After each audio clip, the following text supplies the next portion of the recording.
Time to go off, my friends.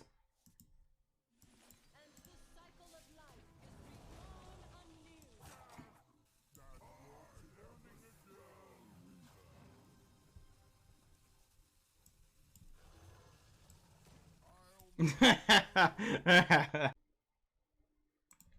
Hey everyone, it's Flying Kraken here, and boy do I have an exciting deck to talk about with you guys today.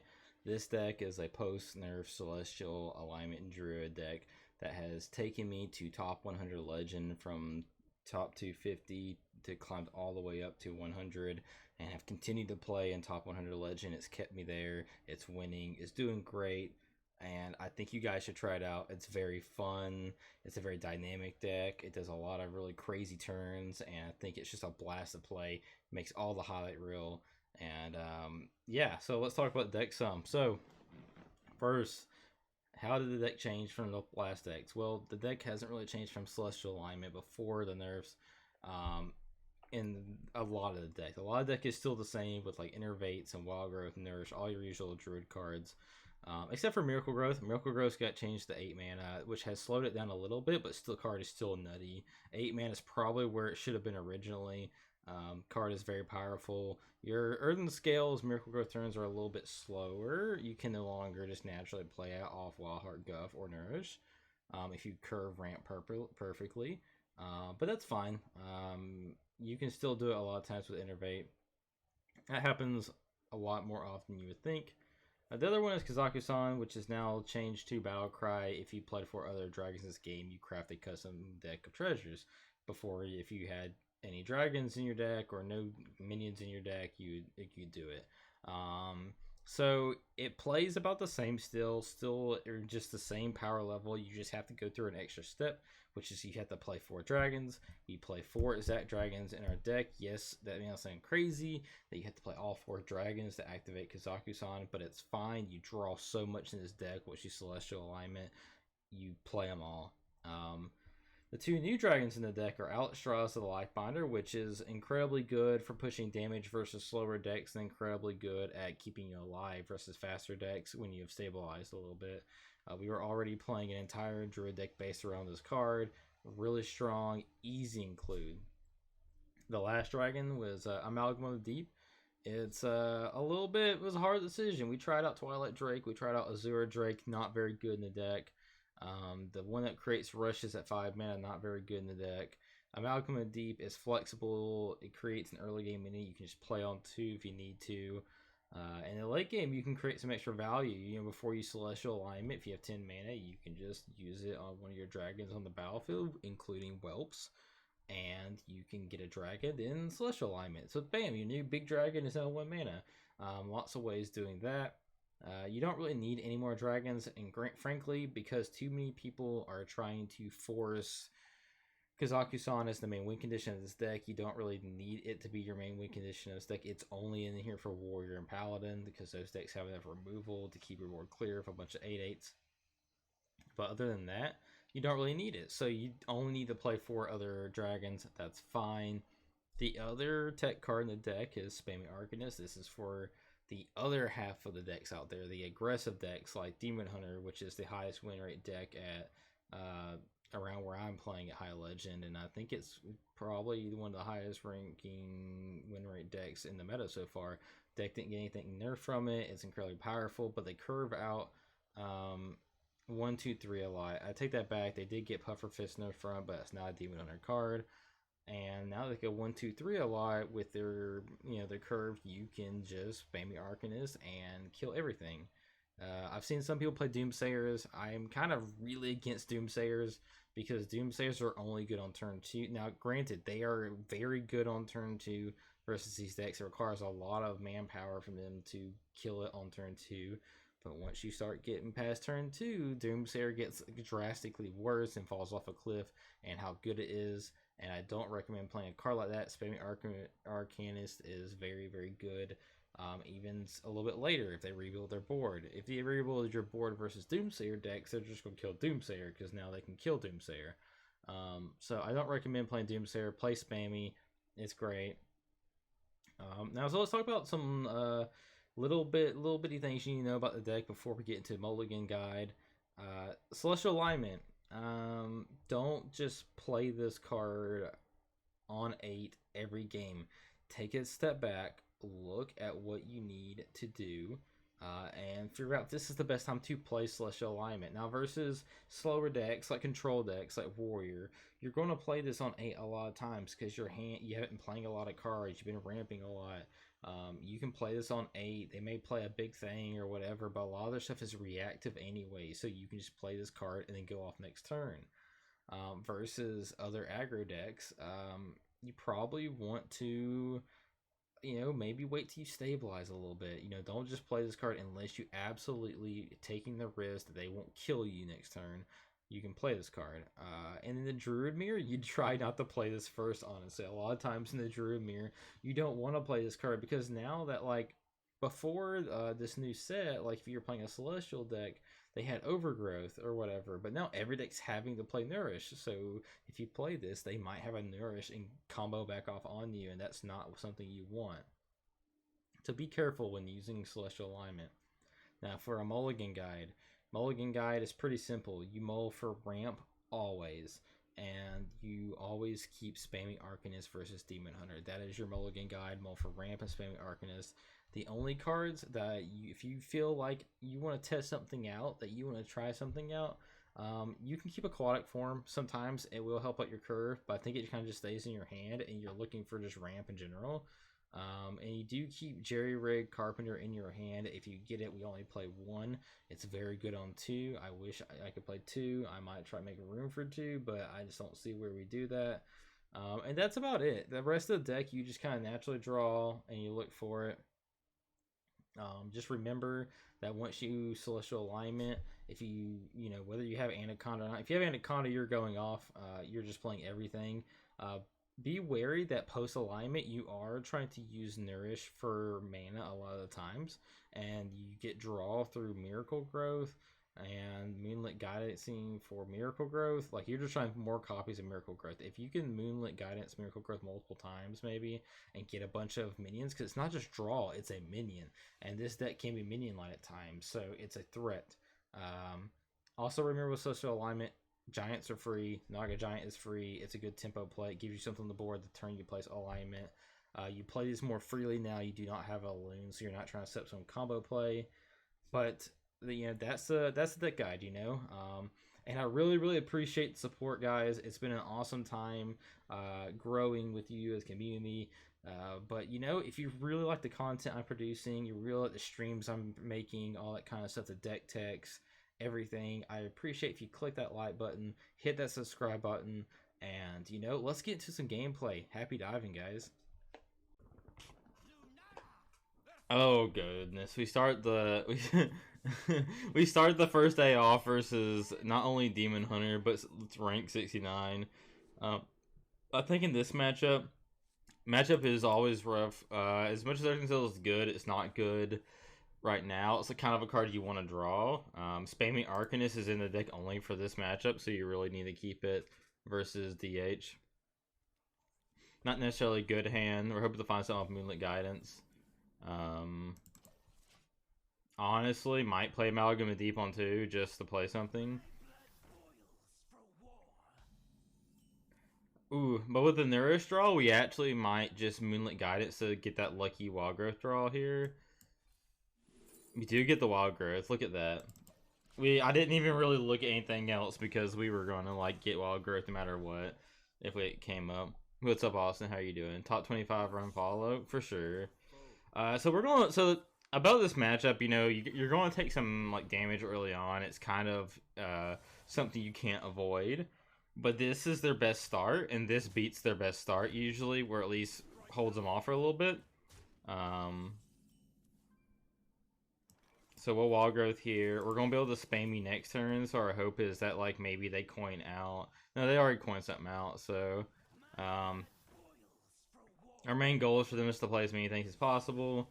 They're going to fill the board here. But we have a clean 1, 2, 3 to clear the board.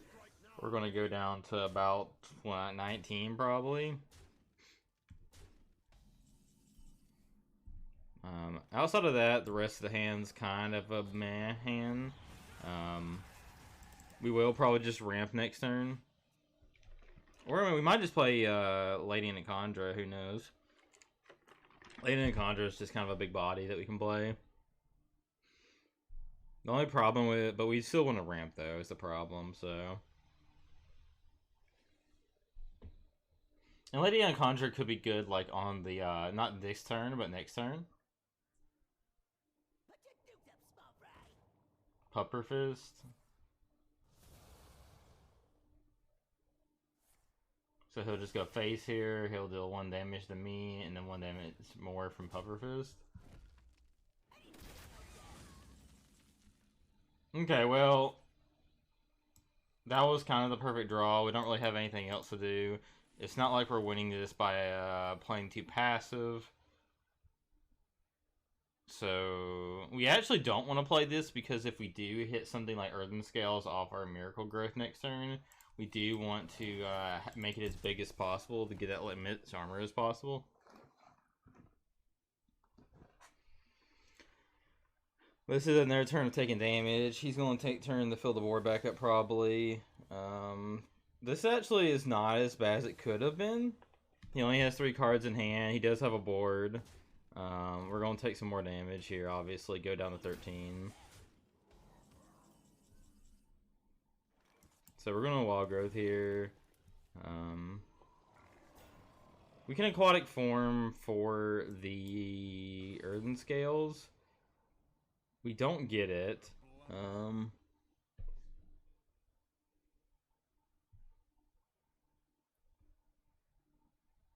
But we do get a Guff. Guff's pretty good here. We're gonna put Guff on top. Because if he spends this turn, just like clearing the board and not pushing any damage, we will just play Celestial Alignment. Because the Celestial Alignment is like sneaky good against Demon Hunter, because if you can survive with them not having like a huge board or anything, then you can just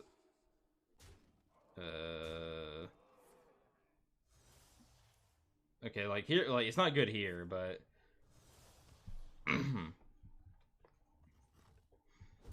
maybe we should have taken the Innervate, but the silence there is definitely not good.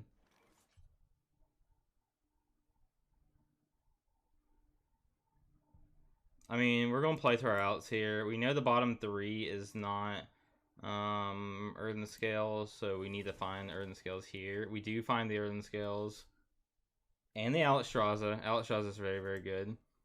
We're gonna play the Guff. We're gonna get 1 mana from the Guff. That'll allow us to play our Earthen Scales onto our guy right here.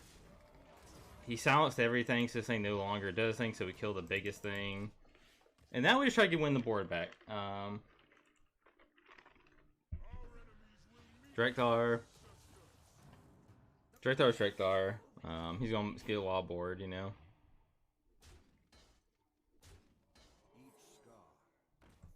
So there's lots of good draws here, actually. We could get the other spammy. The spammy clears the board. We could get another Earthen Scales. We're gonna probably Moonlit for something. That's fine to get. Okay, that's awesome. We do get the other Earthen Scales.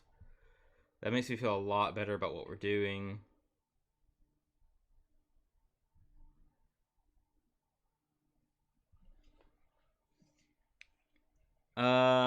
We could just go ahead and play the Anaconda just as a body. It is gonna make our thing free.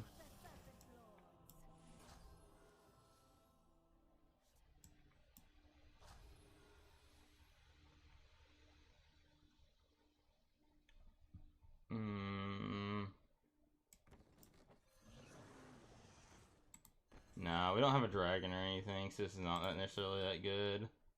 We're gonna draw a card here. We're gonna Innervate. Well, we do what we do best here. We clear the biggest things. We're gonna go for another Naga Giant here, actually. We don't. School Teacher could get us something good. So we have a big board. They shouldn't be able to kill us or anything. They're gonna have to deal with our board in some way or some fashion.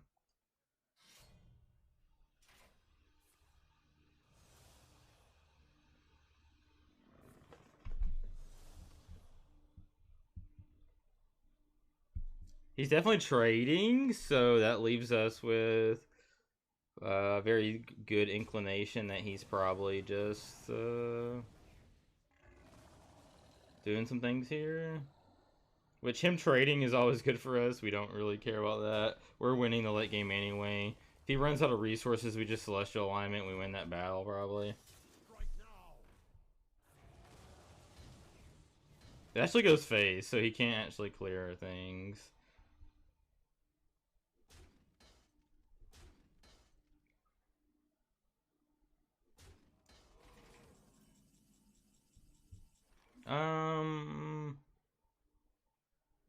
So we have 11 plus 19.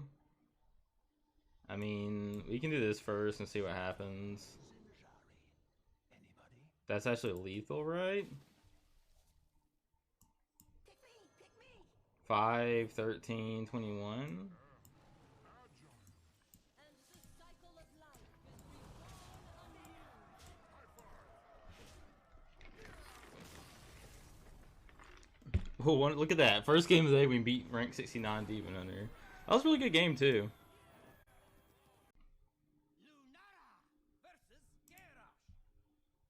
Okay, we got a warrior.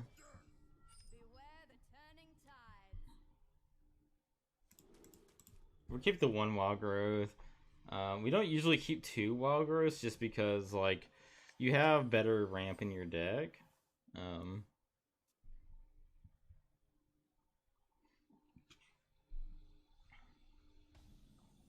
You're a warrior? That's a perfect draw, though. I am a warrior. Are you? You're a warlock.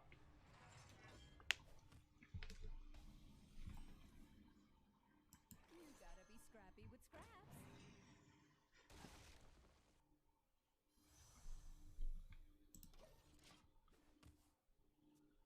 We have our ramp curve here. Depending on our draws, depends if we just go straight into the Celestial Alignment. You usually want to, well, we drew a Nourish. That's definitely a big, that's definitely a big thing that like lets us kind of want to do it, you know? We have double coin in our hand, which makes me kind of not want to do that, though. That's the actual interesting part about this. 6, 7. We actually are not going to do anything here, I think. We're at 9 cards. We have a 9 cards, a Malagos, and double Nourish in our hand. I think this is one of those hands where you just like hold on and stuff. Because next turn you can just double coin. The coins are 1 anyway after you do stuff anyway, so...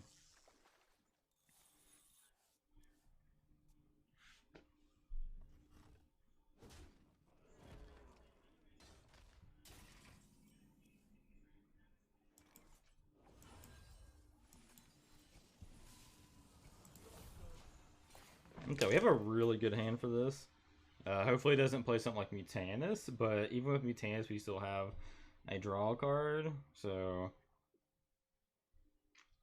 Only thing that could make this absolutely better is Lady Anaconda. He is going to play his Raid Boss and Nixie here, though.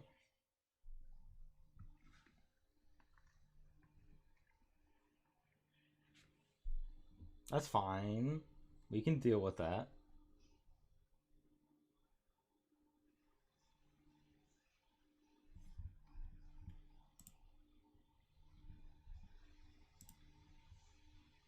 We can deal with this. You can beat up a Nixie. I know you could. Honestly, I know you can. That's why I'm not scared, Austin. I'm not scared because I know you can beat up Nixia. I know that. That's why I'm not scared.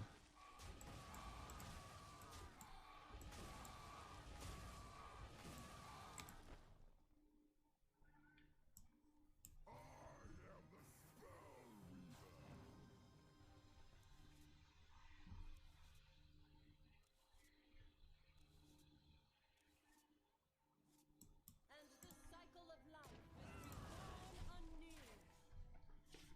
I think I'm taking a major step away from Hearthstone. Aside from THL, the game just isn't fun for me right now. Well, I hate to see it, man. I hope you still stop by the stream sometimes. If not, if you just don't want to see Hearthstone, then you can stop by sometimes on Mondays when we do non-Hearthstone stuff, you know?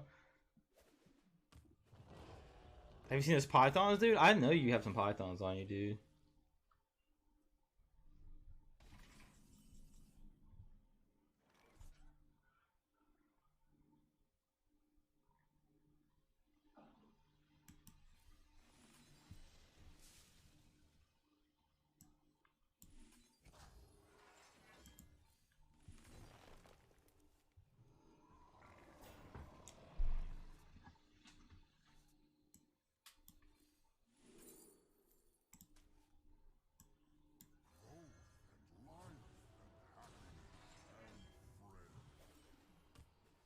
Ooh, we got the second gift though.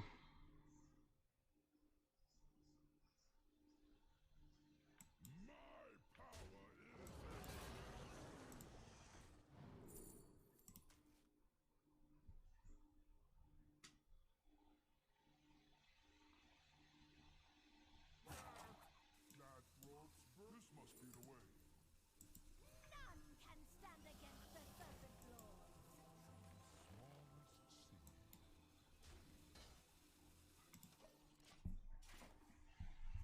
I like watching my friends, but I can't find mental capacity to invest myself in the game. Hey, that's fine.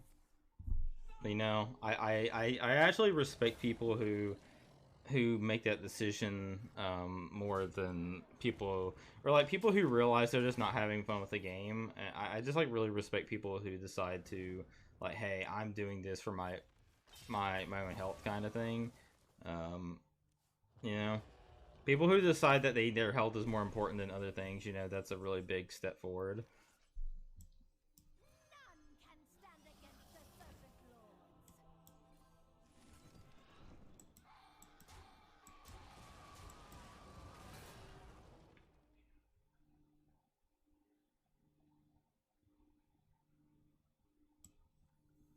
We're actually in a really weird spot.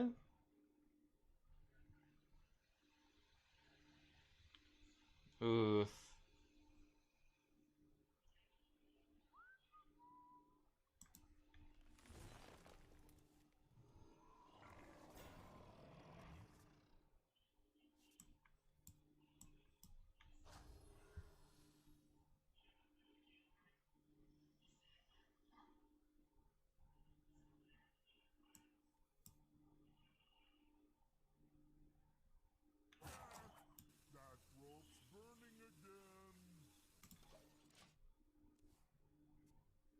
We're in a weird spot where, like, I wish we had some way to kill one of our dragon boys, but we don't, so we're gonna keep all our minions in our hand that we can for Mutanus and stuff like that. Mutanus and, if he plays Vol'jin? Vol'jin? Yeah, Vol'jin.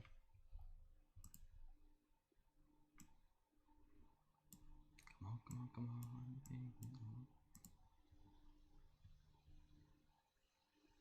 Mute butt. Mute butt.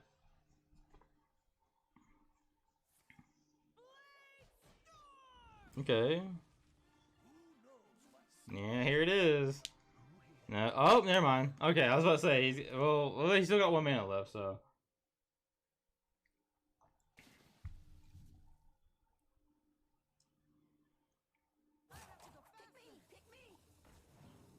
Okay, that actually worked out pretty well for us. What is this combo? It's not really a combo. It's still Kazakusan. It's just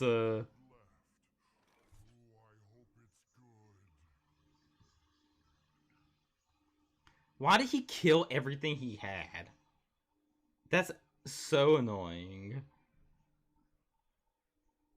And the cycle of life is reborn anew. Okay, fine. If you want to do this, man. If you really want to do this.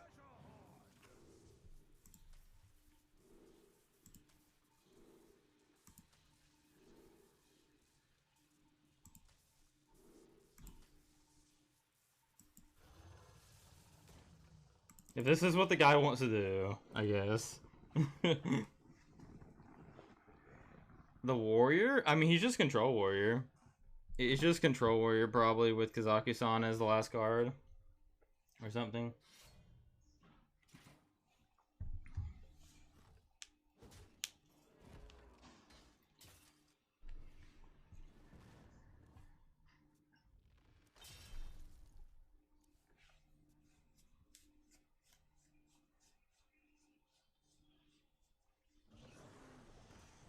Hmm.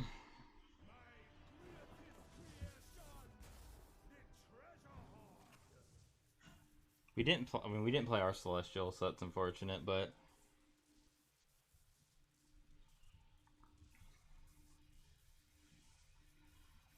I mean, technically, some control warriors can be the. There's the one where you play the 2 mana spell that makes all your minions this turn cost 2 less. You play 2 of those, so your minions cost 4 less, right?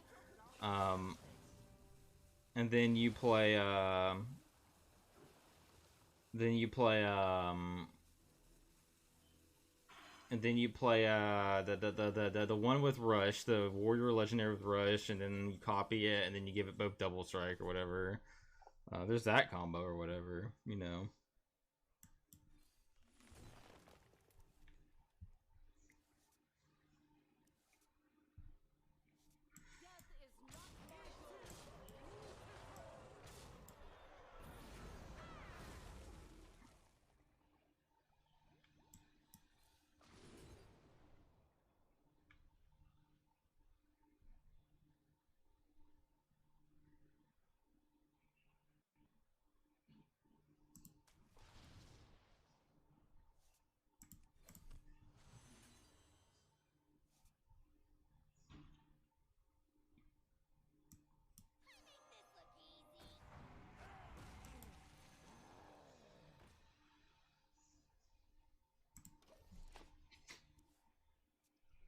He doesn't have the mana we can. We don't play Celestial because if we played if he didn't play Celestial, if we played Celestial, all his stuff costs 1. Sure, he can only do 1 of them, but that's fine.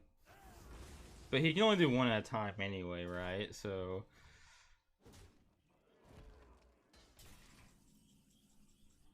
boom bots.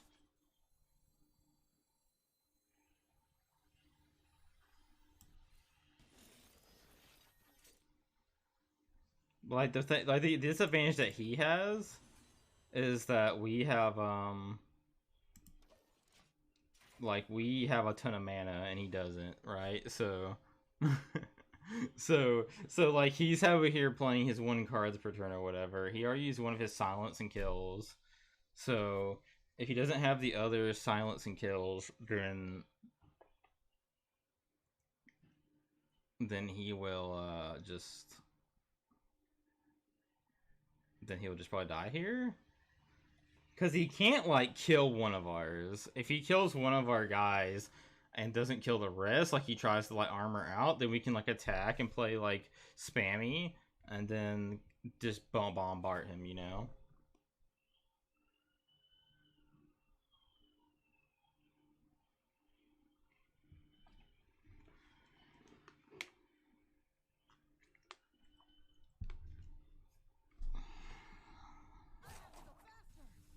He's in a tough situation, though, so...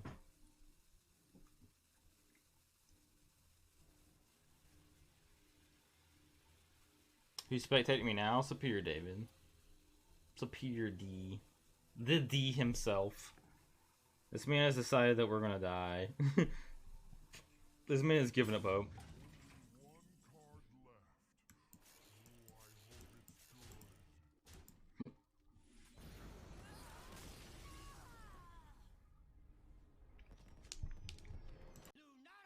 You're being a weird today, Spotify. I want to play Old Quest OTK lock. Oh, the one that like made everything free? So we have our first Druid mirror. Now, I will say this could be aggro Druid because there were some people posting aggro Druid. There were some people putting Quest Druid on their timelines today. So... we drew Amalgam, but really we'll probably just play Moonlit Guidance and try to find something we want to have in our hand. Get an extra copy of something good. Dedo posted one, right? Yeah, Dedo posted the aggro. Our hand kind of sucks. We'll take an extra nourish. Dedo posted the aggro druid, and then Clark posted the quest druid. Wild growth. No. You gotta be scrappy with scraps. Well, what we're gonna do, right? Just draw ramp, I guess. I'm also playing it like this because, like, if it's another Celestial Druid, then we need to, like, be wary of that. He didn't play quests and stuff, so I assume it is another Celestial Druid. We're not really drawing things that are super relevant, but Miracle Growth for sure. All patched up. I'll just play on curve. I mean, I don't care if I get a pirate. Oh, we'll take a smite. We'll take a smite. Mr. Smite wants to join the party.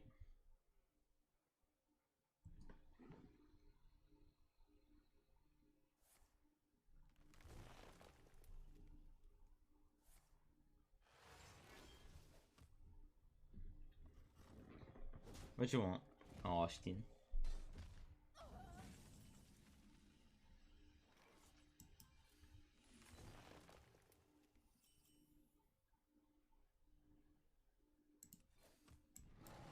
Lay the seed.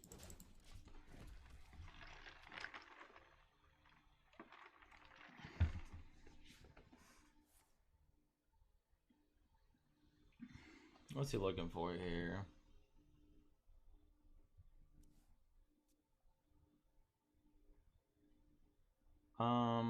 He could. He's definitely looking for like what Miracle Growth, but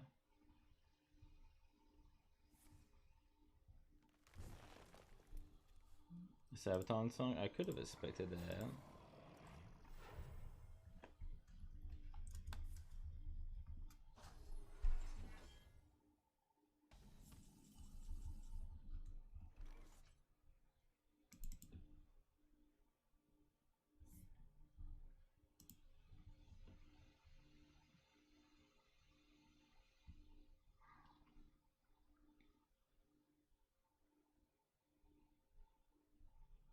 What if? It's kind of like a weird turn because we can't really play what we want.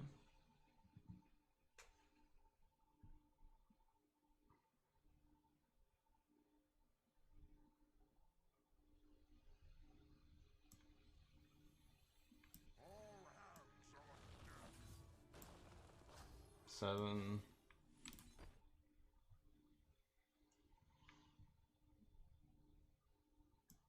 I can't really do anything, though, that's the problem.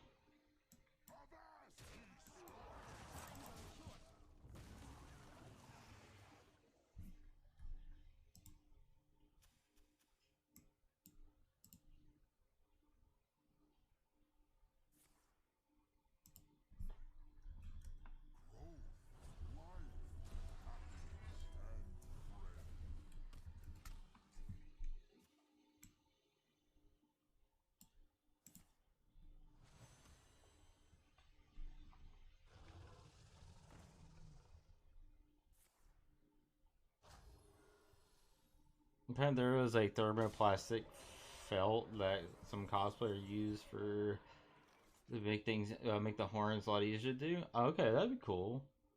See, I have like no knowledge of any of this stuff really, so it's just like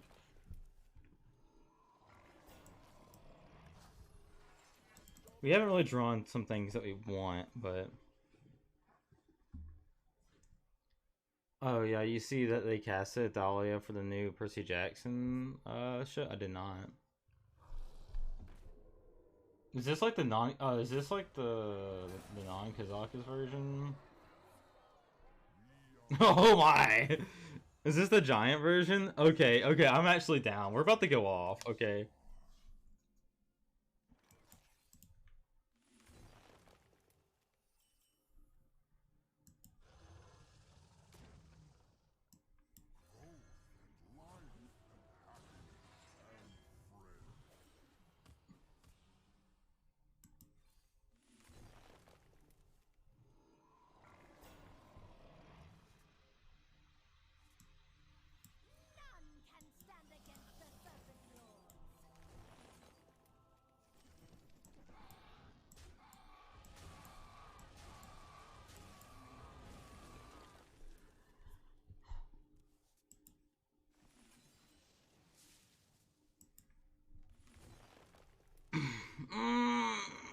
Time to go off, my friends. And the cycle of life is reborn